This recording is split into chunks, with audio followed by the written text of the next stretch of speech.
À Thanksgiving, on dit de donner tout son bonus à son frère parce qu'il en avait plus besoin. Elle a ri et a dit, c'est drôle parce que j'ai aussi une surprise pour vous. Leurs visages se sont effondrés quand elle a ouvert son ordinateur portable et leur a montré. Le dîner de Thanksgiving était censé être un moment en famille, de rire et beaucoup de nourriture. C'est ce que c'était autrefois pour elle. Mais cette année, c'était autre chose. C'était le jour où tout a éclaté au grand jour. Le jour où des années de favoritisme, de manipulation et de sentiments de droit ont finalement atteint un point de rupture. Et pour une fois, ce n'était pas elle qui écopait du mauvais rôle. Béatrice a grandi en sachant qu'elle n'était pas l'enfant prodige. Ce titre appartenait à son frère cadet, Peter. Ses parents l'adoraient, lui donnaient tout et le sortaient de toutes ses mauvaises décisions. Pendant ce temps, elle était la responsable. Celle qui ne demandait jamais rien. Celle qui s'était habituée à entendre « Eh bien, Peter en a plus besoin ». Elle a travaillé dur pour en arriver là. Elle a payé ses études universitaires grâce à des bourses et des petits boulots.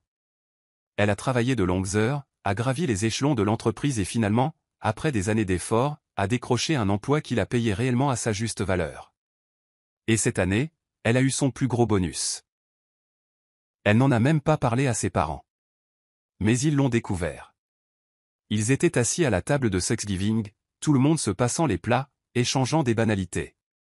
Puis sa mère, avec cette voix faussement douce qu'elle utilisait toujours quand elle était sur le point de demander quelque chose, l'a regardée et a dit « Alors, nous pensions ?» Ce n'était jamais un bon début. Sa mère et son père ont échangé un regard avant qu'elle ne continue. Comme tu as eu ce gros bonus cette année, nous nous sommes dit que ce serait vraiment utile si tu le donnais à Peter. Il a tellement de difficultés ces derniers temps. Béatrice cligna des yeux. Elle pensait sincèrement que sa mère plaisantait. Elle laissa échapper un petit rire et dit, « C'est drôle parce que j'ai aussi une surprise pour vous. » Leurs visages s'illuminèrent une seconde, pensant probablement qu'elle allait dire quelque chose de généreux. C'est là qu'elle a sorti son ordinateur portable. Elle a ouvert le dossier qu'elle avait passé des mois à constituer. Capture d'écran, reçu, courriel, tout. Puis elle a tourné l'écran vers eux. Silence. Le sourire de sa mère s'est figé.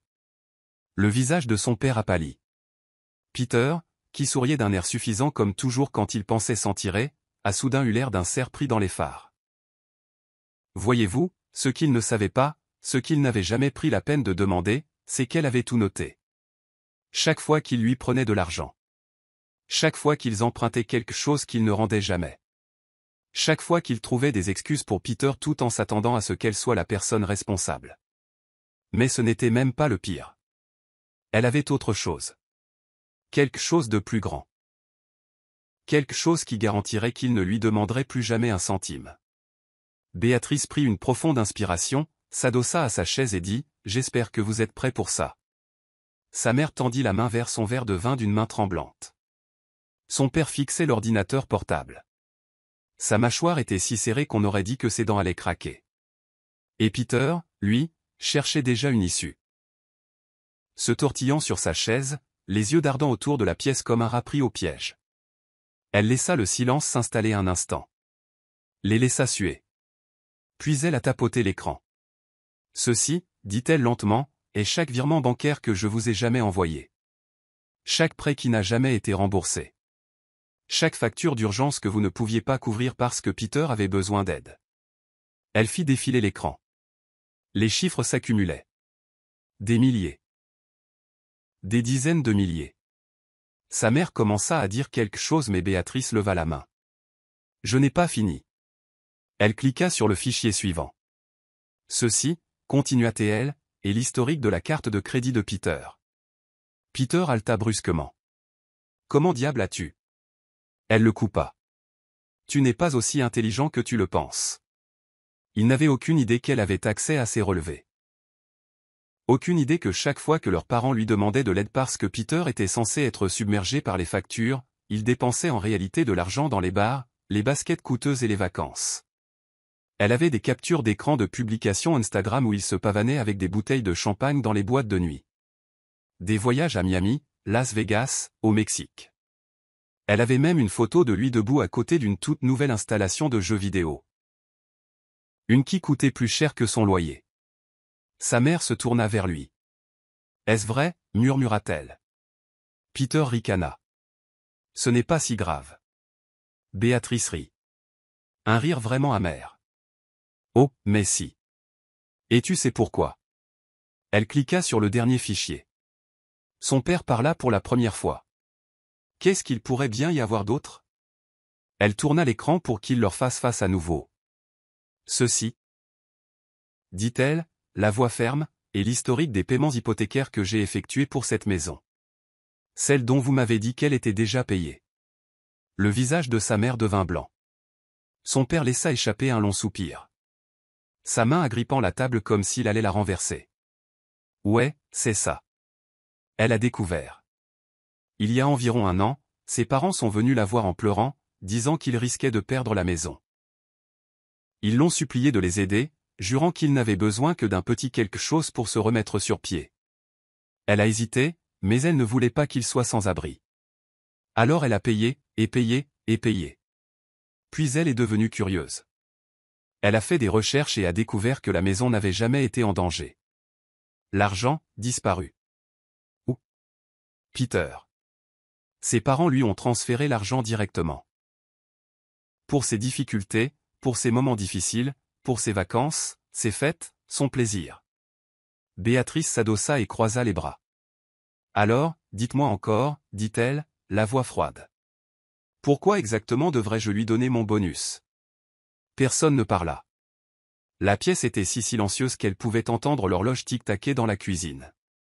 Puis la voix de son père retentit, basse et dangereuse. Tu as agi dans notre dos. Elle rit. J'ai agi dans votre dos. Vous m'avez volé. Peter frappa la table de sa main. Tu en fais tout un plat pour rien. La patience de Béatrice se brisa. Rien. Vous m'avez menti, tous, encore et encore. Et vous vous attendiez à ce que je continue à donner? Vous vous attendiez à ce que je vous donne encore de l'argent pendant que vous le dépensiez pour ce bon à rien? Peter bondit. Je ne suis pas un bon à rien. Son père se leva, les mains à plat sur la table. Assieds-toi. Peter hésita, mais quelque chose dans le ton de son père le fit retomber sur sa chaise, furieux. Sa mère tendit la main vers elle, sa voix douce, suppliante. Chérie, tu ne comprends pas. Béatrice retira son bras. Non, vous ne comprenez pas, elle désigna l'ordinateur portable. J'ai la preuve. Tout ce que vous avez fait. Elle se pencha, baissant la voix. Et maintenant, vous allez me rembourser. Leurs visages s'affaissèrent encore davantage. Oui, ils ne s'attendaient pas à ça. Pour une fois, c'était elle qui avait le pouvoir. Et elle n'avait pas encore fini. L'atmosphère dans la pièce changea. Le visage de sa mère se chiffonna. Mais Béatrice ne se laissa pas prendre par les fausses larmes cette fois. Son père avait l'air de calculer, essayant de trouver comment retourner la situation à son avantage. Les poings de Peter étaient si serrés que ses jointures blanchissaient. Tu veux qu'on te rembourse, finit par dire son père, d'une voix basse et contrôlée. Elle hocha la tête. C'est ça. Il laissa échapper un rire sec. Et si on ne le fait pas? Béatrice sourit. Elle l'attendait celle-là.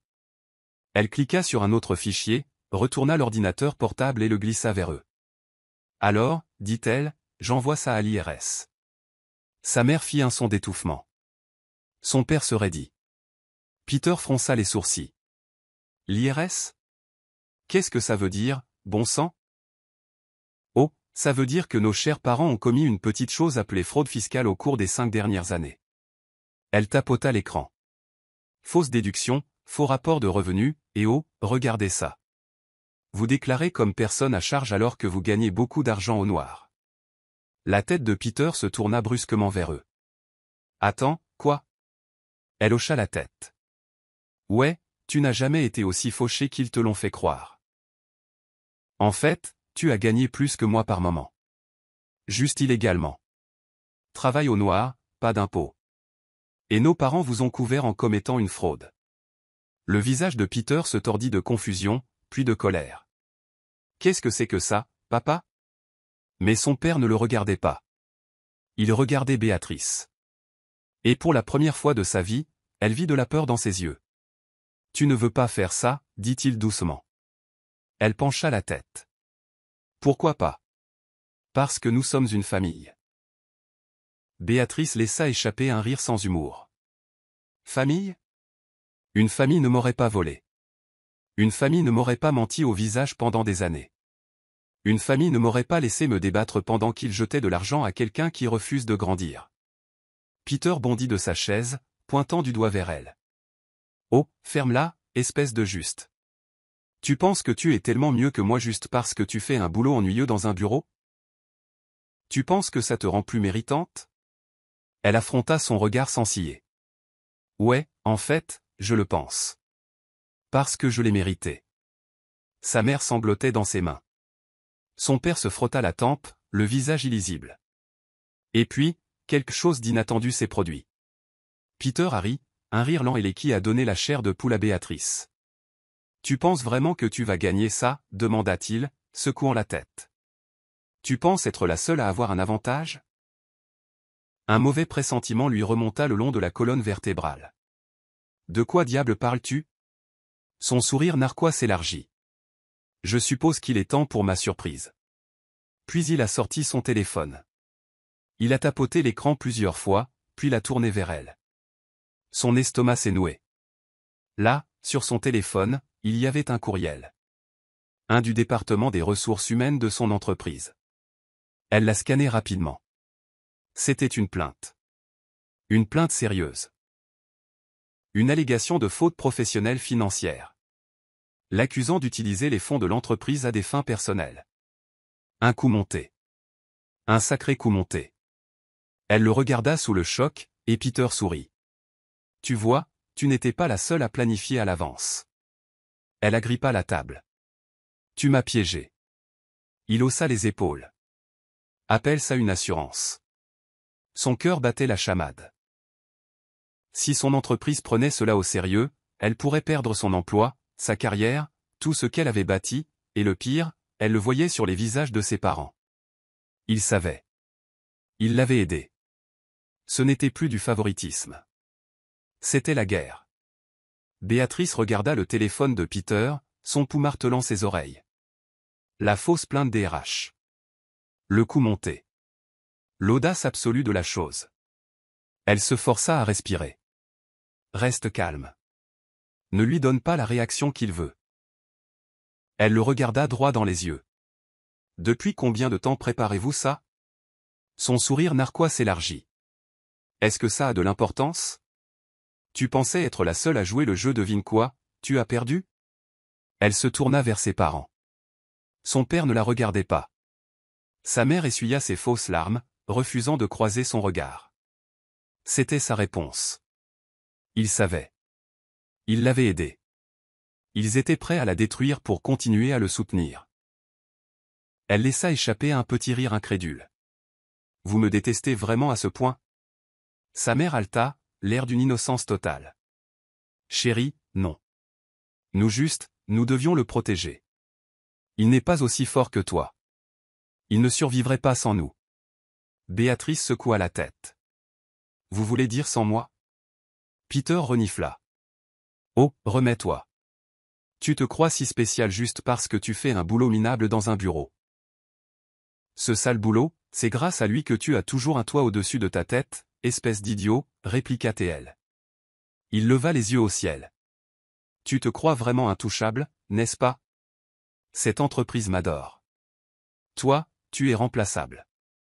Et une fois que cette plainte passera, tu es viré. Béatrice sentit quelque chose changer en elle. Pendant des années, elle avait laissé sa famille lui prendre. Argent, temps, énergie, amour. Elle les avait laissés faire d'elle la responsable.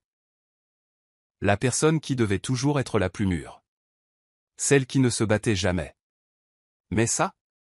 C'était la guerre. Elle se rassit dans sa chaise, croisant les bras. Tu veux jouer sale? Dit-elle calmement. Bien. Jouons. Peter ouvrit la bouche, probablement pour dire quelque chose de suffisant, mais elle le coupa. Tu n'as pas encore envoyé cette plainte, n'est-ce pas? Il cligna des yeux. Quoi? Béatrice sourit d'un air narquois. Oh, je sais que tu ne l'as pas encore envoyée. Elle pointa l'écran. C'est toujours en mode brouillon. Son visage se tordit de confusion avant qu'il ne reprenne rapidement son téléphone. Alors quoi? Je vais l'envoyer tout de suite. Vas-y. Il se figea. Elle se pencha. Fais-le. Ses doigts planaient au-dessus de l'écran. L'hésitation traversa son visage. C'est alors qu'elle éclata de rire. Un rire profond et amer. Tu bluffes. Il leva les yeux, fronçant les sourcils. Non, je ne le suis pas. Oh, mais si. Elle secoua la tête. Tu pensais avoir un avantage. Tu pensais pouvoir m'effrayer avec cette petite astuce. Tu ne comprends même pas comment fonctionnent les RH en entreprise. Le sourire de Peter s'effrita. Pensez-vous vraiment que mon entreprise prendrait une plainte anonyme pour argent comptant? Elle continua. Vous pensez qu'il n'enquêterait pas? Vous pensez qu'il ne découvrirait pas d'où elle vient? Il se tortilla sur sa chaise, sa confiance s'effondrant. Même s'ils enquêtent, cela ruinera toujours ta réputation. Béatrice haussa les épaules. Peut-être. Mais devine quoi? J'ai un vrai avocat. Et savez-vous ce qui est illégal? Peter ne dit rien. Elle sourit d'un air entendu. Déposer un faux rapport. Diffamation. Fraude d'entreprise. Elle se pencha en arrière, regardant son expression changer. J'ai des preuves que je n'ai rien fait de mal. Et si tu envoies cette plainte, je te poursuivrai. Je poursuivrai toute cette famille en justice. Je vais vous détruire tous. Elle se tourna vers son père. Et n'oublions pas votre situation. Sa mâchoire se serra. Béatrice tapota son ordinateur portable. Tout ce que j'ai à faire, c'est d'envoyer un courriel à l'IRS. Et vous? Vous risquez un audit, des amendes, et peut-être même la prison. Sa mère haleta. Tu ne ferais pas ça. Elle pencha la tête. Pourquoi pas? Vous étiez prêt à laisser Peter ruiner ma carrière. Pourquoi devrais-je vous protéger? Peter frappa du poing sur la table. Tu ne fais que bluffer. Béatrice haussa les épaules. Essaie. Un silence tendu s'étira autour de la table. Pour une fois, ils n'avaient aucun contrôle. C'était eux qui paniquaient. Elle se leva lentement, rangeant son ordinateur portable. Voici ce qui va se passer, dit-elle. Sa voix était calme et posée. Vous allez laisser tomber ce petit plan. Vous allez arrêter de me demander de l'argent. Vous allez me rembourser. Tout. Son père ricana. Et si on ne le fait pas? Elle jeta son sac sur son épaule. Alors je brûlerai tout. Elle se tourna pour partir quand sa mère hurla soudainement. Un son brut, brisé, qui déchira la salle à manger. Tu ne peux pas simplement nous laisser, se lamenta T.L. Béatrice se retourna, la fixant. Son père était assis, impassible, sa fierté l'empêchant de supplier. Mais sa mère? Elle savait. Elle savait que Béatrice partait vraiment cette fois. Elle se précipita vers elle, la voix désespérée. Nous sommes une famille. Nous sommes tout ce que nous avons. Béatrice expira lentement. Non. J'étais tout ce que vous aviez. Puis elle regarda Peter, sa voix glaciale. Et toi? Tu n'es rien pour moi maintenant. Quelque chose clignota dans son expression, du choc, peut-être même de la peur. Mais elle ne resta pas pour regarder. Elle marcha jusqu'à la porte, sortit dans l'air froid de novembre. Et pour la première fois de sa vie, elle se sentit libre. Elle n'est jamais revenue. Un mois plus tard, elle a reçu une notification. L'un des paiements qu'elle avait exigé était passé. Elle n'a pas répondu. Elle s'est concentrée sur elle-même, son avenir, sa paix. Et pour eux? Eh bien, elle a entendu dire par une cousine que l'IRS était bel et bien venu frapper à leur porte. Elle n'a jamais envoyé le courriel. Mais quelqu'un d'autre l'a sûrement fait. C'est drôle comme le karma agit.